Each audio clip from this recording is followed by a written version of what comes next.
Hello, good morning, good afternoon, good evening, depending on where you're joining from today. Thank you for joining our weekly live stream. This is a weekly live podcast interview we do every week to talk about all things related to digital transformation. It's a tech agnostic view of the digital transformation world. My name is Eric Kimberling. I'm the CEO of Third Stage Consulting, and we're an independent consulting firm that helps clients throughout the world with their digital transformation journeys, including digital strategy and software selection, as well as implementation planning and implementation program management as well. Today's topic we're going to cover is called The Secrets to Effective IT Vendor Management. I'm going to introduce our guest here in just a moment, who I'm excited to have here on the show for the first time. I'm excited to share this with all of you. But before we do, just a couple logistical things. First of all, we do these live interviews every Tuesday, same time, same place. We're streaming to YouTube, LinkedIn, Facebook, Twitter X, TikTok, and sometimes Instagram when Instagram decides to cooperate with us. So we're streaming all the platforms. Thanks for being here today, wherever you're joining from. We appreciate it. We're watching the streams here. We're watching the chat. So any questions or comments you have, we will get to those questions as we go through the conversation here today. This live podcast interview is going to become part of our weekly Transformation Ground Control podcast. So the way this works is we do these live discussions with you, the audience. So you're part of this live production of this podcast. We'll edit it. We'll add some additional content, and then we'll make it part of an upcoming episode in about 2 weeks of Transformation Ground Control. So if you don't already subscribe to that show, or if you don't listen to it regularly, I encourage you to check out transformationgroundcontrol.com. That's where you can see all the past episodes and keep up with upcoming episodes as well. Because we do this live, we have the privilege of taking live audience questions. So any questions you have along the way, any comments, please drop those in the chat. And speaking of the chat, I'm going to test and see if anyone's paying attention and or awake yet if you're in the US or in the Americas like my guest and I are. But I'd love to hear where in the world you're joining from today. So if you don't mind just dropping in the chat the city and country you're joining from. We always love to see where this global digital transformation community is joining from here today. So with all that being said, the topic, Secrets to Effective IT Vendor Management. Joining me is Scott Bickey from InfoTech. Scott, thanks for being here today. Hi, Eric. Thanks for having me. Absolutely. Glad to have you here. You and I have gotten to know each other pretty well over the last few months through collaborations and just the collaborations our two companies have together. So for people that don't know you, though, tell us a little bit about you, what you do, and also tell us a little bit about InfoTech, if you don't mind. Oh, sure. Yeah. My name's Scott Bickey. I'm an advisory fellow at InfoTech Research Group. InfoTech Research Group is whoops, sorry about that. Just moved myself off the podcast. Is an IT research and advisory firm. Been around since I believe we were founded in 1997. Joel McLean is our founder and owner. And basically our mission is to produce practical research and insights that you can use to actually change your processes in your business, have real effect on your outcomes from an IT and business perspective. We have an IT division, and we also have a sister company, McLean Research, which focuses the same on HR, IT research and advisory services. So on the IT side, we're broken down by the traditional IT verticals: CIO, security, data and analytics, applications, infrastructure. Our team is vendor management and contract and price benchmarking. And then, essentially provide a full suite of services to IT leaders to bring them up from, maybe that firefighter, trusted advisor level, all the way up through being business partners and innovators and leaders within the business. I've been there almost 9 years, or a little over 9 years. Kind of started out the contract review function or portion of our practice, as well as the IT vendor management and software license and compliance function. And then a few years ago, we formally added on our price benchmarking and guided negotiation service. And collectively, we're known as the Vendor Contract and Cost Optimization Practice, VCCO. Gotcha. Yeah, what's interesting is, InfoTech is actually a service we use. So we're a customer of yours, and that's originally how this all started, Right. Our relationship with InfoTech. And then through co-sponsorships of one of our events and one of your events, that's how I got to know you. And I didn't realize how big InfoTech is. You hear about Gartner, you hear about Forrester, they're big, massive behemoths, but InfoTech is not a small analyst shop. Tell us a little bit just about the size and scale of the organization, if you don't mind. Sure. Yeah, I believe we have around 30,000 clients, and like I said, the business has grown at a blistering pace ever since I've been here, and it's always had a history of aggressive growth. And I think that's because the product's pretty sticky.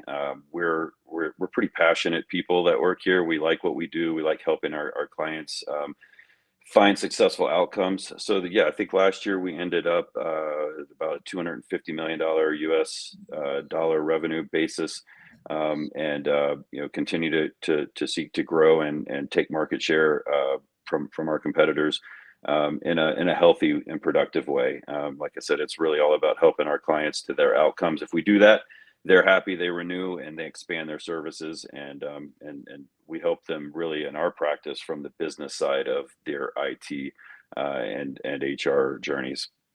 Got it. Very cool. Well, good. So I guess just diving into it, for those that aren't familiar, can you tell us a little bit about, well, first of all, how did you get into this field before I dive into what IT vendor management is? That'll be my next question. But just how did you end up in this general space of IT vendor management? Well, ironically, I was thinking about that last night in anticipation for today, and it really started more of an analog path than a digital path. Coming out of college, I started out in the stainless steel industry, in a processing distribution company, and so we were a part of, at the time, this was in the early 90s, and it was kind of a vertically integrated company. We owned a couple of steel mills as well in Washington, PA, and Massillon, Ohio, and they were part of our supply chain. We also bought raw material from other vendors that were not part of our company, and had the opportunity to really engage at, and we'll talk maybe more about this partnership word and what it means and what it doesn't mean, but on what I would say was a true partnership level, because they were a sister company, right? So we could share information, internal process information. We could do things that would make us more vulnerable with outside competitors that didn't really hurt us, and it actually helped us internally. And so we were able to share information and process and learnings, and they were able to improve quality on their product. They were able to provide us quality at a higher yield, in terms of the gauge thickness of the metal that we were looking for. All of these characteristics were enhanced. And we did very similar things with our other suppliers, but in a more formal manner, and it wasn't something where we could get as intimate and share the learnings in the same way. So we had good results with them, but they weren't quite as good as what we could achieve internally with this kind of partner relationship. And so it was kind of from a supplier relationship management, as it's known on the direct material side. It was a very eye-opening experience. That initial work experience for me was foundational as well, from the areas of learning about quality systems management, learning about process and management and people, and how all three come together to kind of form, what you need internally so that you can help your vendors help you succeed from an external perspective as well. Then that later translated into the technology space when I eventually relocated from the East Coast to the Bay Area, and moved into the tech space, and then kind of from there things took more of a technology centric and IT centric path going forward. Very interesting. So how would you summarize then, that's an interesting journey, kind of going from, Yeah. I don't want to say old school because it's still around, steel and that sort of thing. Someone's got to do that stuff, right? But you're in the tech space now. But now that you're in the tech space, you're focused on IT vendor management. How would you summarize what IT vendor management is? You and I were talking right before we went live about how it's such a broad topic. There's so many different angles and directions we could go. But how would you sort of simplify it for a layperson that doesn't really know what IT vendor management is? Yeah, it really is. And part of this maybe take a step back and think about how we used to do business, let's say pre-cloud, or when cloud was just first emerging. Things in the IT world were very much people and data center centric. We were adding hardware, adding appliances. When we bought software, we bought the software, but then we basically installed it. Once it's up and running, we owned it.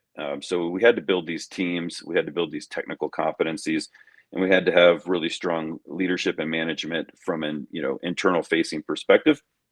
And that's still important. It'll always be important. But with the emergence of cloud, we started seeing workloads starting to shift outside of the data center, to third parties.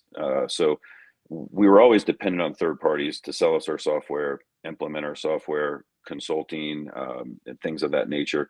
But now that it's exploded, and you've seen this shift of workloads move out of the data center into the cloud, different layers of the stack, infrastructure, platform, software as a service.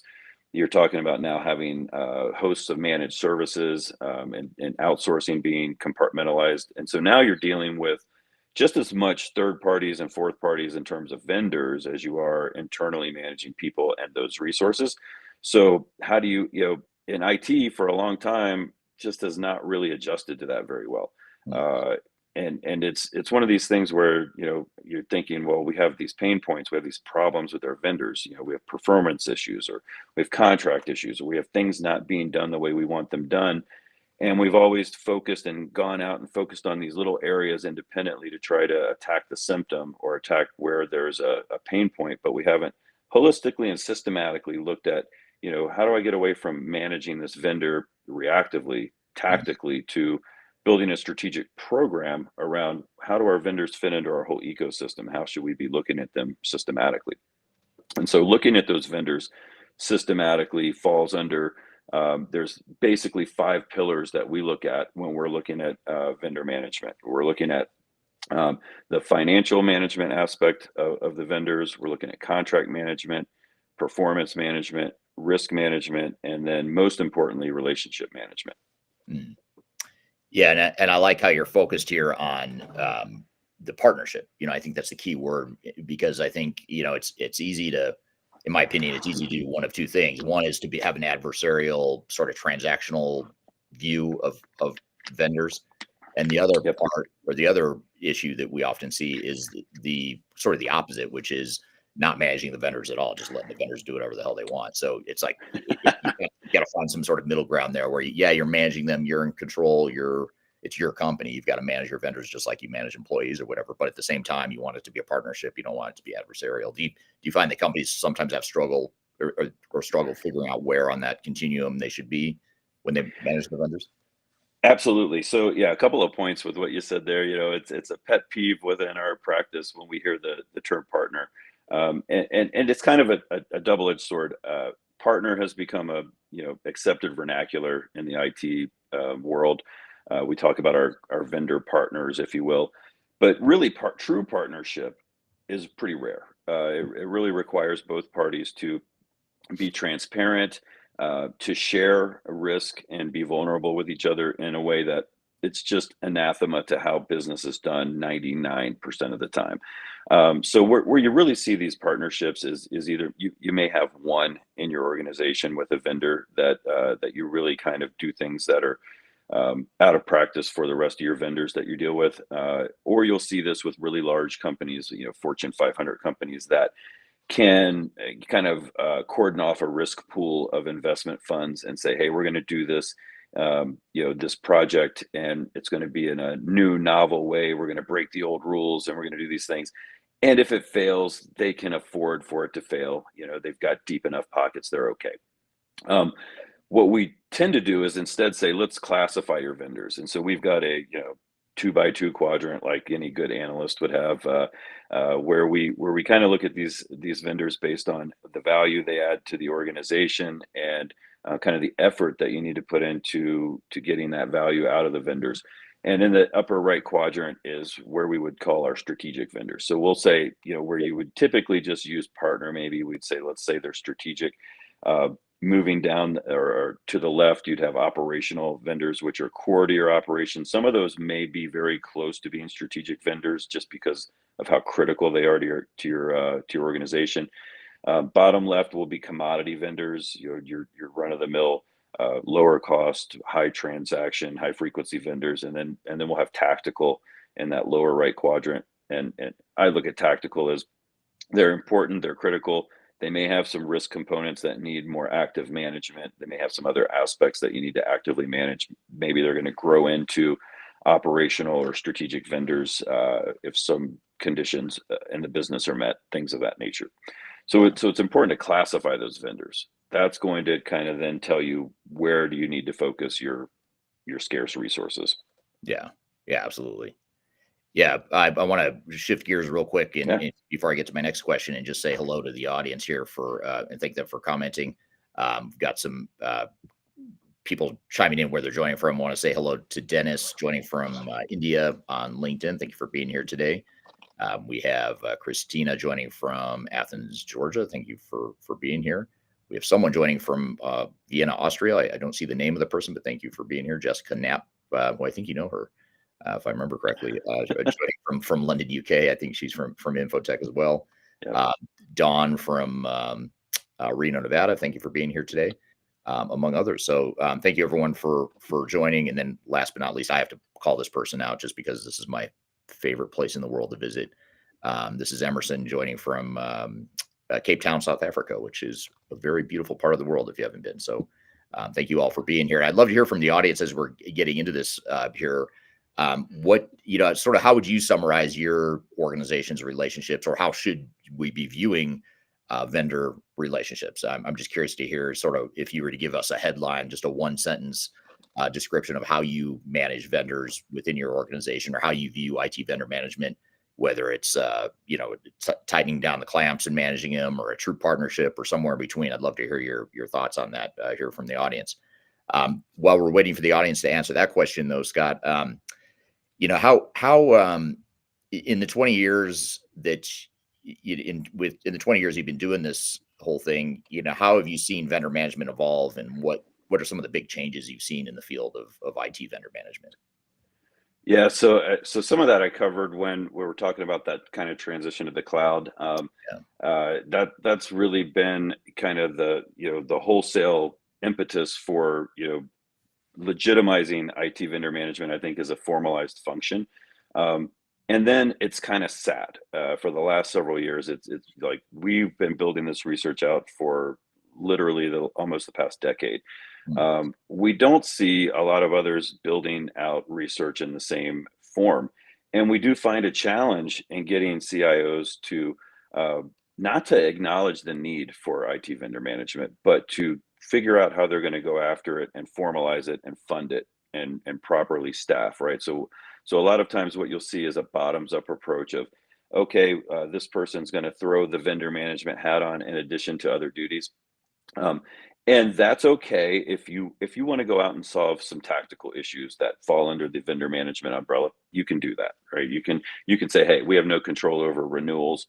Hey, Scott, I want you to take on renewals management. Let's create a tool or a spreadsheet and get our contracts in there, make sure we're hitting these before they come due, and you can do that kind of thing, and that's going to add value. It's going to help. It's going to relieve a pain point. But if you really want to get strategic and you want to kind of raise this up from a visibility perspective in the organization, focus real resources on the strategic vendors that are impacting your big projects. So you're implementing an ERP solution, you're going to outsource a major function in IT, you're going to be doing things that cost a lot of money and carry a lot of risk. And who's going to own that vendor relationship? Who's going to actually take on that role?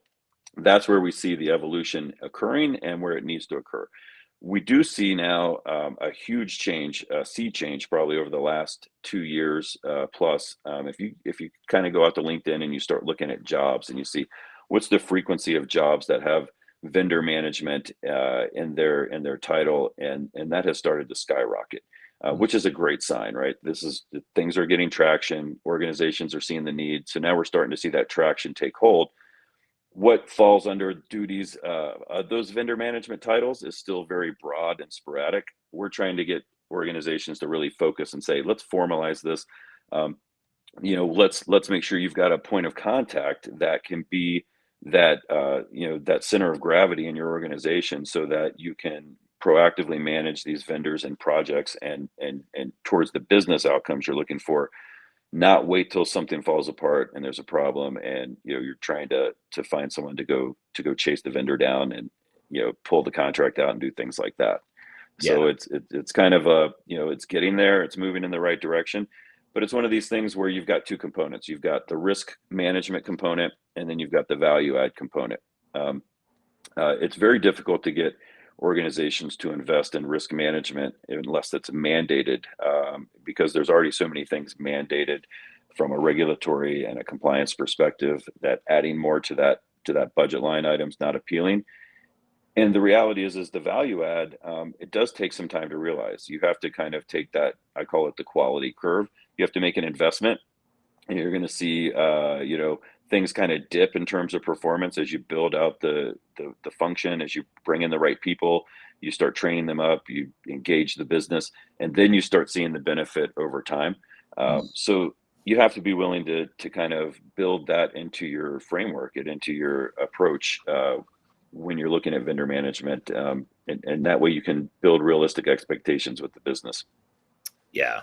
Yeah. I mean, I love the, sort of the factors you focus on here with effectiveness and risk mitigation, certainly cost effectiveness. I mean, I think a lot of times when people think vendor management, I think, at least the way I would sort of stereotype vendor management, potentially falsely, or inaccurately, would be to focus on cutting costs. How can we reduce our Right. costs with vendors? And you're getting into a lot more than that. It's not just about cost optimization, it's about risk mitigation and all the stuff you just talked about. So I think it's a really good kind of complete view of what vendor management is.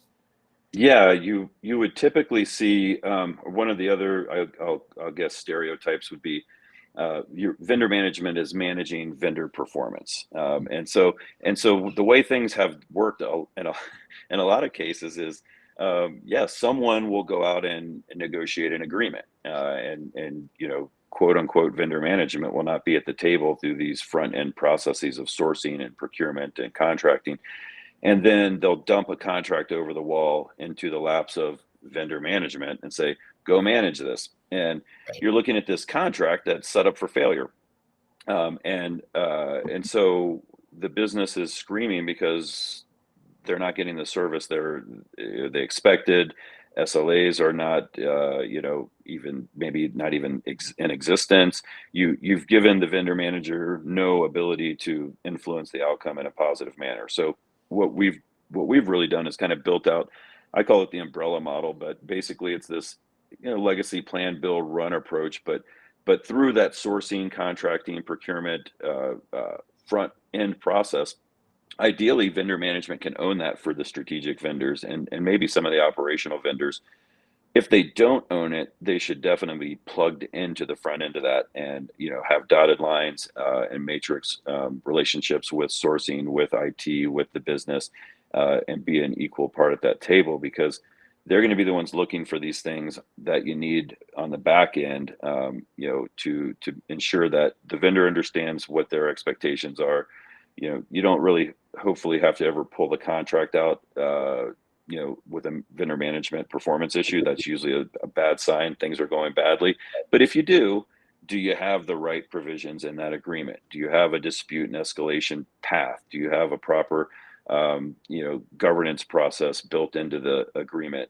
Do you have paths forward if you have to exit the agreement for, transitioning out and doing the things that you need to do from a disentanglement perspective? Sometimes things don't end well, and if they don't end well, you still have to manage that outcome as well. And if you kind of set up this compartmentalized version of vendor management, then you get a bad name. It's not going to really yield optimal results. Right. Yeah, makes total sense. Turning back to the audience, we're getting a lot of good questions here, a lot of good comments. I think this is meant to be funny. This is a funny comment from Red on YouTube. Says, I wish I had a vendor management problem from scratch at the moment. He must be a glutton for punishment if he wants a vendor management problem. And it just stick with it long enough, you'll run into vendor management problems, I'm sure. So here's a really good question. I'm going to shrink our screen here because this is a longer question. I love this question. I want to make sure we get into this here. And this is from LinkedIn. I apologize, I can't see who sent this. So thank you, whoever sent this comment. It's not showing your name, but I really appreciate this question because it's a really good one. And the question is, our organization faces challenges in effectively managing vendor relationships. There's an over-reliance on system integrators that sometimes does not align with the needs of the business. And due to time constraints, vendor management teams are often unable to give vendor management the attention it requires for optimal outcomes. And so if I could, I want to kind of maybe flip this a little bit or add another layer to this. And I think this is where this person might be going, and I apologize if not, but I'll sort of make it about something we see often. And that is when you look at like a big enterprise-wide technology initiative, let's call it an ERP implementation. Let's say you're implementing SAP or Oracle or Microsoft, whatever it is. You don't, your organization, including your vendor management team, may not have a lot of experience with that particular solution or that particular system.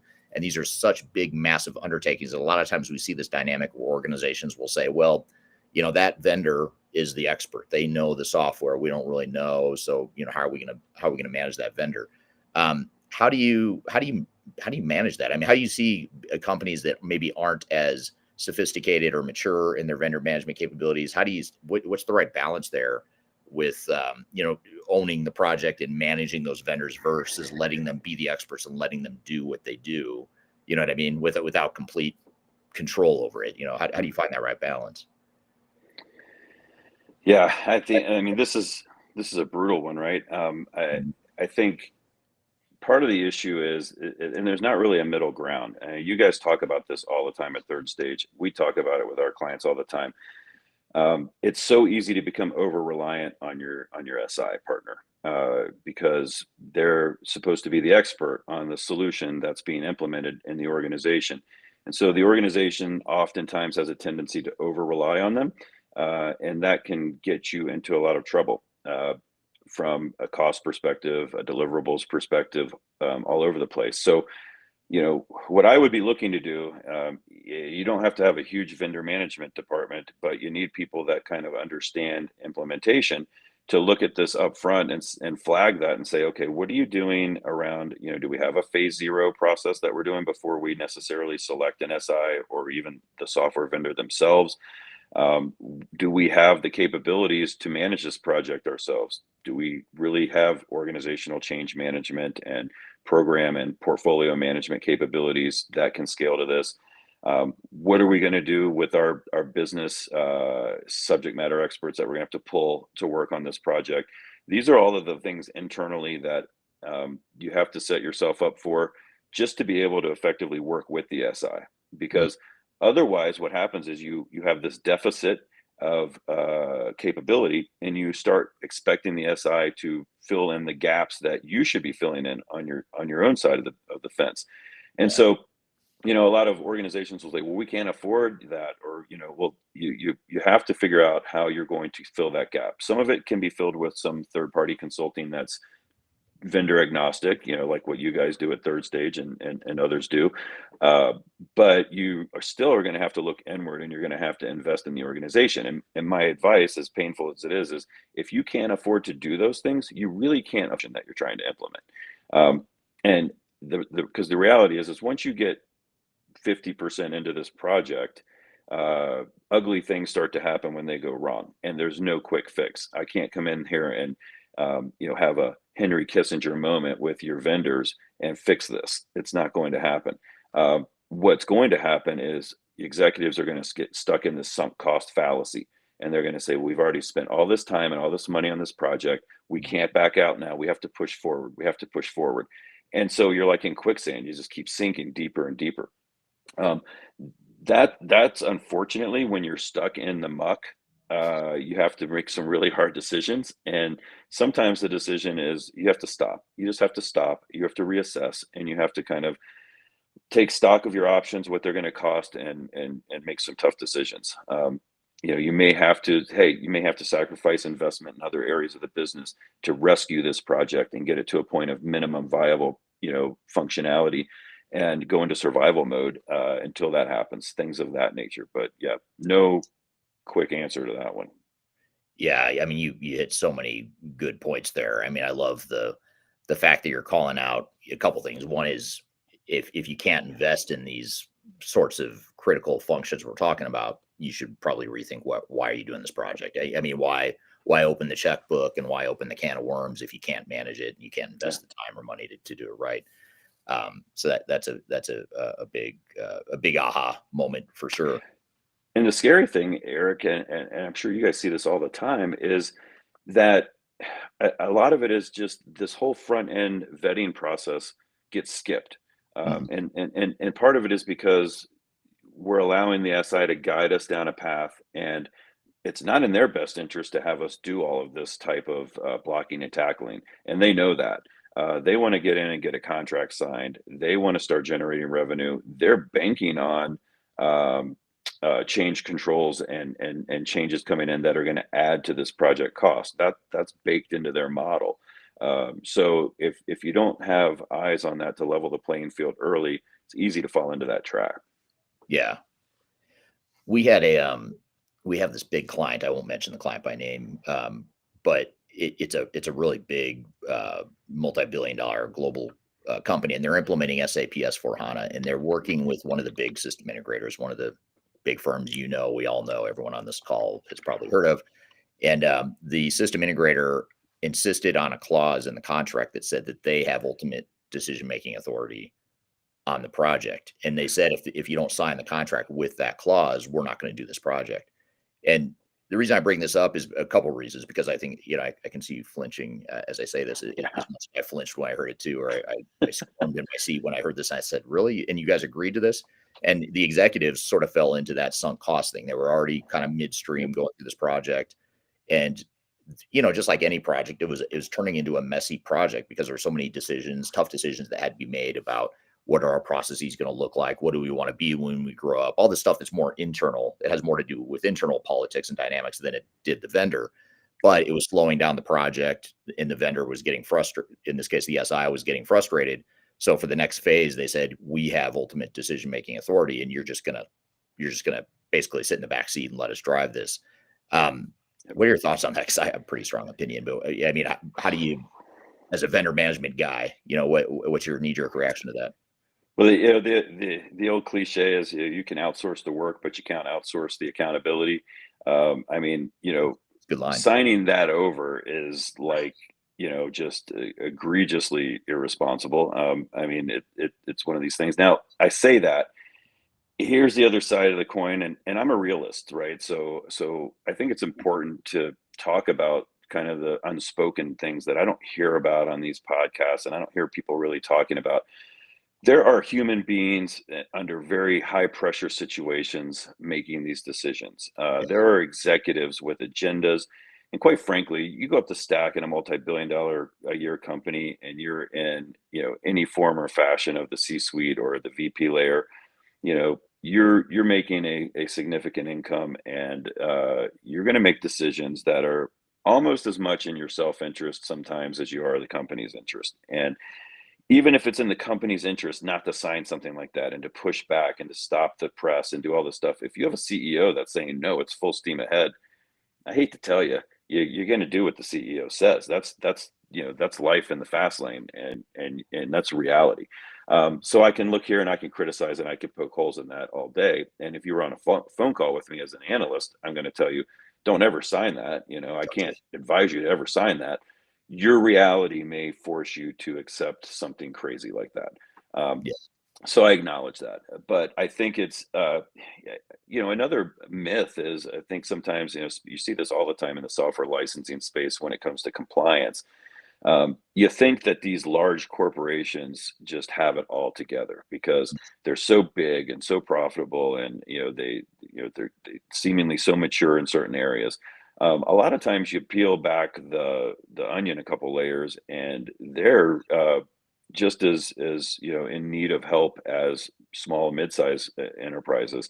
And the problem is the mess is just 10 times bigger because they're so huge, right? Yeah. And they've bought companies, and they've integrated companies, and they've not integrated companies, and you have quite a spider web sometimes to untangle there. And so those problems become massive rocks, at different, across the organization. From an IT perspective, IT has really big boat to turn around, and you can't turn those big boats around that quickly sometimes. Yeah. Yeah. It's interesting. And that's same with us, as being independent agnostic advisors, we can advise all we want, but ultimately there's internal politics and other dynamics that we're not always privy to and we're not part of. So decisions get made oftentimes that run counter to what we would suggest as Yeah. best practice, but you have to help the client through the process for whatever it is. And so a lot of times we're in a position too, where like in the case of this client, it's like, why did you sign this contract? Okay, well, you already Well, signed. So there's no going back now unless you completely, cut the entire project, which is not going to happen politically. So then it Well, becomes a matter of how do we do damage control? How do we mitigate the risk given the situation we're in? well, you're right, and so that's where when we started talking about this with relationships, right? So okay, so let's say you've signed this contract and maybe it's got six other things in there that are equally horrible. Okay, that's fine. What have you done? And if you're this big of a company, it's this big of a project. You've got multiple layers of governance that should be happening.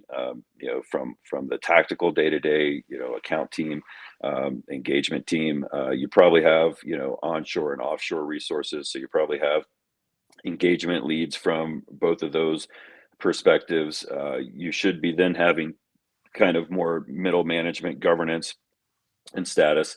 And then you should also have some executive level touch points that are occurring. And so, in my mind, you're always, once you've kind of hitched your horse to one of these big SI wagons, or, in the mega vendor space for software, the big vendor wagons, you kind of need to understand how they do business, and you have to be open to how they do business, and you have to figure out, okay, this is how we do business, this is how they do business, how do we meet in the middle, how do we work together as effectively as we can.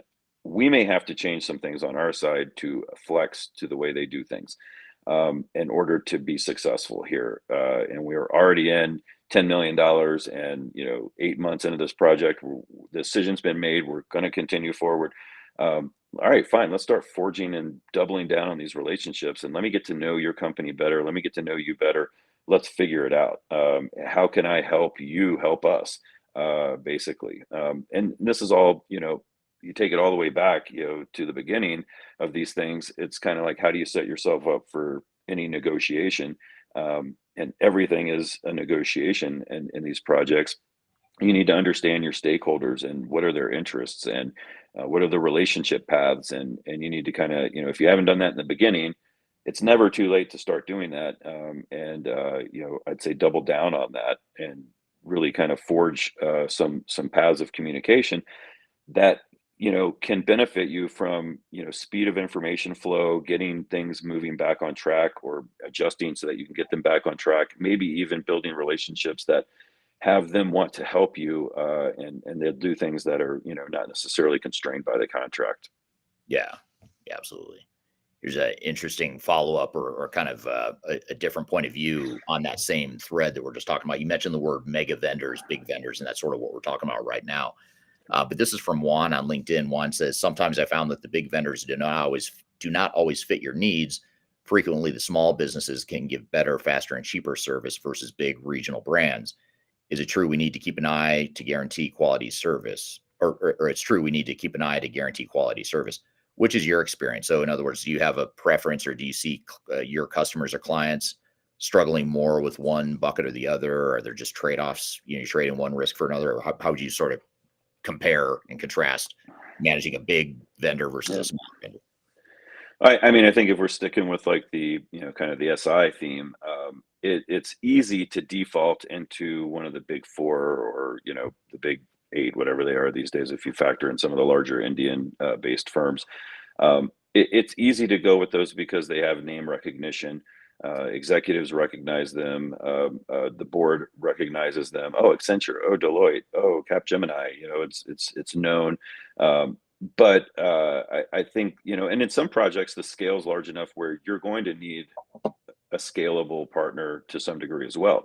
But I think everyone views this as a one-stop shop, and in reality, let's say I'm doing an SAP implementation. I probably want some resources from SAP on that project, if I can get the right ones, from, like, let's say, an architect perspective, if nothing else. I'm probably going to want some third-party, boutique type of consultants to come in to help me with project management and governance, and helping keep the playing field level. And then I'm going to need some dedicated resources on the implementation, and those I need to have companies that have done this before in my industry. And if that best fit is with a Deloitte, or with a KPMG or an Accenture or whatever, so be it. But understanding that when you're doing business with those companies, they're only, depending on the size, everything's always dependent, right? How much you're spending and how big your project is how flexible they're typically going to be on their contracts and their processes. But they have set processes and they have set accelerators to drive you into these solution sets. So you need to vet those very carefully. It might be that a smaller, medium-sized consultancy is a better fit for you. I find that a lot of companies, they either don't even consider that or they don't know where to find them. And that's a challenge as well. It's like, how do I find out that there's 200 other consulting groups out there doing these types of implementations?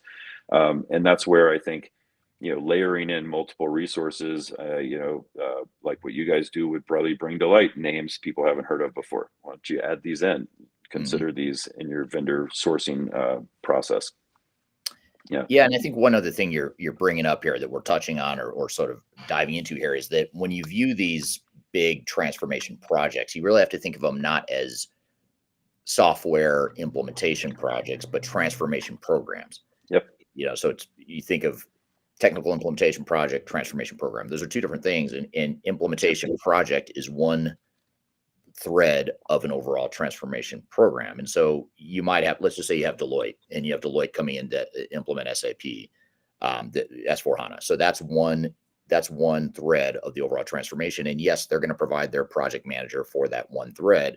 But then to your point, you might have other technologies you're deploying that are related to SAP. You might have an architecture and data and integration thread that's not related to Deloitte. You might have the change management thread, or you should have a change management thread that's managed by a third party. And then over the top of all that, you'd have a program, and that should be ultimately owned by the client.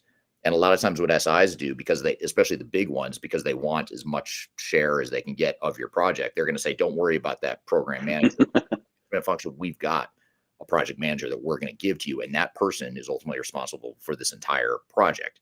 But we don't need someone in charge of the project. We need someone in charge of the program. So I have you seen that, or have you helped clients navigate that dimension? Yeah, I mean, some of the things that, the biggest takeaway from that is what's the purpose of the SI? What is their mission? Their mission is to implement your technology. Their mission is not to transform your business. And so, we ask of them more than they are set up, and their mission is to provide us in a lot of cases. That's probably the biggest problem we run into. And then we let them sell us on the fact that we don't need to do these things to take care of our own side of the fence.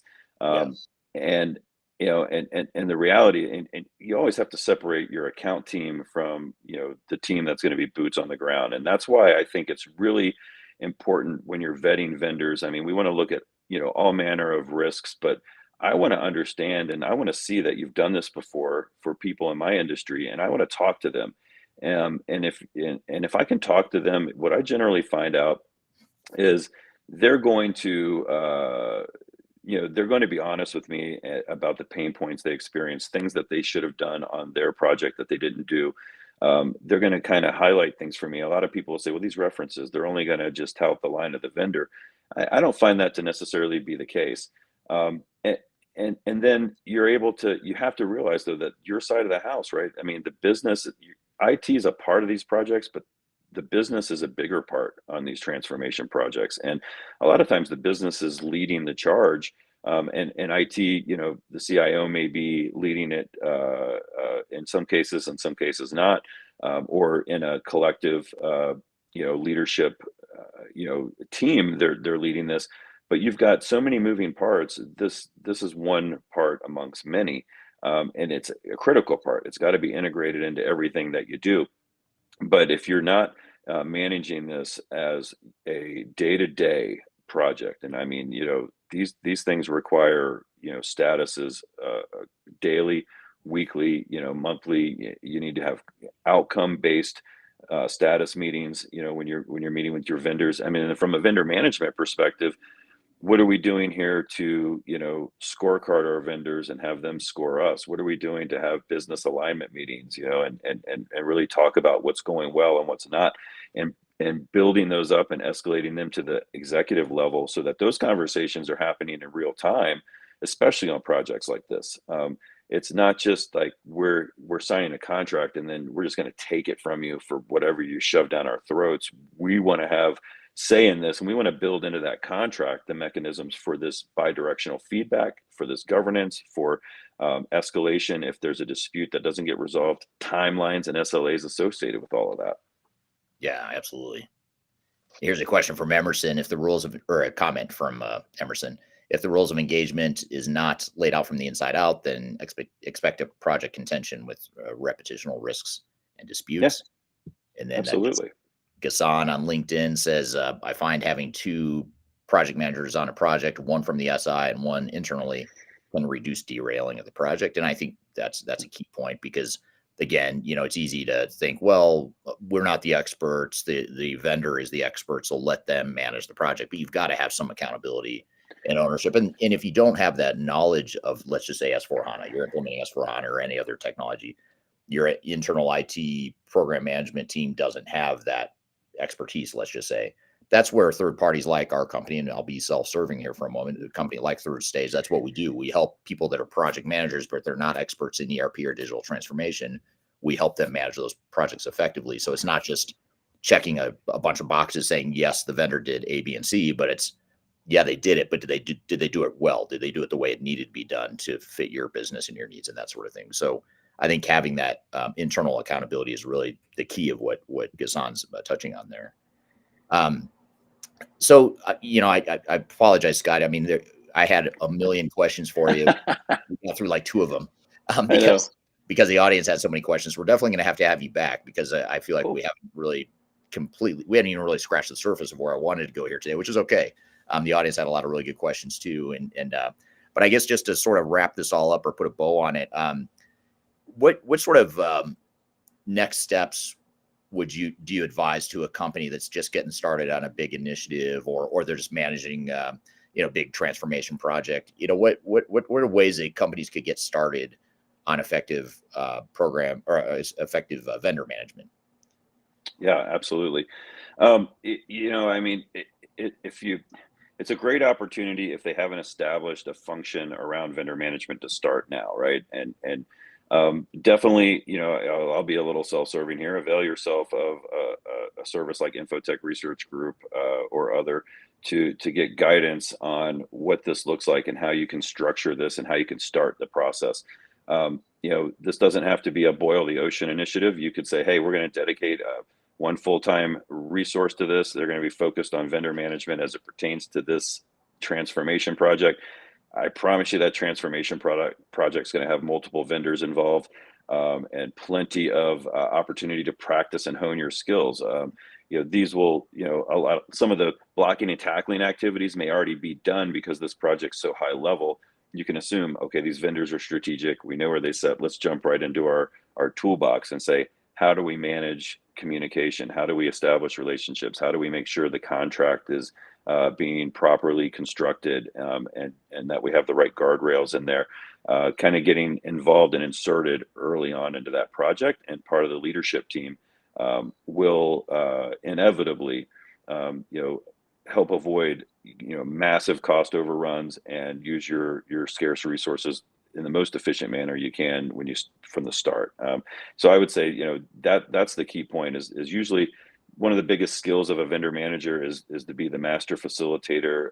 They need to understand. They need to kind of be a jack of all trades and maybe master of a couple. But they're going to be the glue that identifies these gaps and pulls them together early, so that you can plan and invest properly. And ideally, when you start getting into that project, you have fewer escalations, fewer things coming out of the work stream. Things are going to be much more smooth. But when they do occur, you're going to have the tools to deal with them. Yeah, absolutely. Well, that's good sound advice. I appreciate all the great insights you provided here. I'd love to have you back to finish at least some of the questions that'd be great. Be prepped for. And I want to thank the audience for the great questions as well. I hope you found this helpful. And again, keep an eye out at transformationgroundcontrol.com. You'll see this episode featuring this interview in about 2 weeks. Every Wednesday we release new episodes. So in 2 weeks from tomorrow, you'll see this particular episode premiere along with additional content in addition to this interview. So thank you everyone for being here. Thanks, Scott, for joining us. Hope you all have a great week, and we'll see you next week, same time, same place. We do these live interviews wherever you're watching or listening here today. So be sure to join us. We're covering all sorts of different digital transformation topics. Next week, by the way, I'm particularly excited because we have Jan Bond, who founded Bond Software. He'll be on the show same time, same place next week. So be sure to stick around for that. Have a great week in the meantime, and we'll see you all soon.